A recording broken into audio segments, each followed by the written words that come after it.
teníamos para ayudas, para libros de libros de texto y material escolar, porque nosotros teníamos material escolar, fue de 9 millones de euros. Ese fue el presupuesto de los socialistas, 9 millones de euros. Es cierto que ahí participaba el Ministerio de Educación. O sea, el Ministerio de Educación ponía 4 millones y medio y nosotros los otros 4 millones y medio. Pero 4 millones y medio que eran de la Consejería, de Educación. Bueno, pues ellos año tras año van disminuyendo ese presupuesto. De tal forma que este año solamente han presupuestado 2 millones y medio de euros. Eso es lo que han presupuestado para libros de texto. Pero es que la cosa no queda ahí. Encima, después que presupuestan poco dinero, resulta que 500.000 euros, o sea, de esos 2.500.000 euros, 500.000 euros van a pagarlos en este año, en el año 2013. Pero 2 millones de euros lo van a dejar para el año 2014. O sea, no entran los presupuestos de este año, lo dejan, esos 2 millones de euros, los dejan para el año 2014. ¿Eso qué significa? Significa que las familias no van a recibir esas ayudas para libros de texto hasta el año 2014. ¿Cuándo va a ser? ¿Abril, mayo, junio? ¿Cuándo lo van a pagar? ¿El año que viene? ¿Cuándo? Y mientras tanto, ¿qué? Cuando se lo sepa el Barcelona otra vez. Y mientras tanto, ¿qué pasa? ¿Quién paga esas ayudas? O sea, ¿qué pasa con esos libros de texto? Esos padres que hacen, van a la librería, le dicen al librero, por favor, déjeme usted, apúnteme usted ahí que le debo el libro y ya se lo vendré a pagar. Entonces, ahora le pasamos la pelota al librero. Ahora el librero es el que no cobra, ¿no? Bueno, pues el señor Monago, que tanto presume de que paga a los proveedores, ¿qué pasa? ¿Que los libreros qué pasa? ¿No les pagamos a los libreros hasta el junio del año que viene o cuándo les vamos a pagar? Pero te lo dan, Es que no, y es que muchos libreros ya se han negado a dar esas ayudas.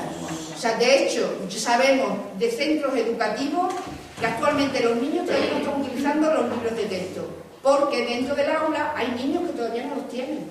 Entonces los maestros lo que están haciendo es copias, o sea, fotocopias de fichas, y le están dando las fichas hasta que los alumnos consigan tener todos los libros de texto. Y eso es lo que está pasando aquí en Extremadura. Bueno, pues otra cosa que os quería comentar con el tema de las actividades formativas complementarias.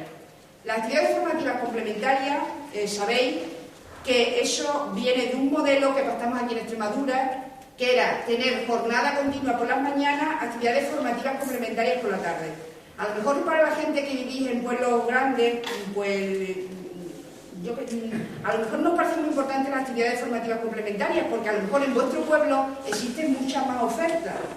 Pero para la gente que vive en pequeños municipios, esa oferta que se hacía en los colegios de primaria de actividades formativas complementarias son muy importantes, porque si no, esos niños no tendrían posibilidad de realizarlas.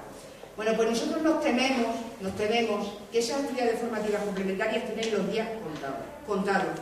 La Consejería creemos que poco a poco se las van a ir cargando. De hecho, este año, fijaros lo que va a ocurrir. Los monitores de actividades formativas complementarias van a dar la misma actividad que daban en el curso anterior. Pero, ¿qué ocurre si un monitor renuncia a esa plaza? Porque a lo mejor ha encontrado otro trabajo, porque ya no vive en Extremadura y se ha ido a vivir a otro sitio, por lo que sea. Si ese monitor renuncia a esa plaza, esa actividad no la cubre otra persona, no. Simplemente la actividad se pierde. Se pierde, con lo cual, claro, se ahorra mucho, porque hay una actividad menos. Pero es que además ya también nos han avisado que cuando haya pocos alumnos en una actividad, esa actividad también se va a perder.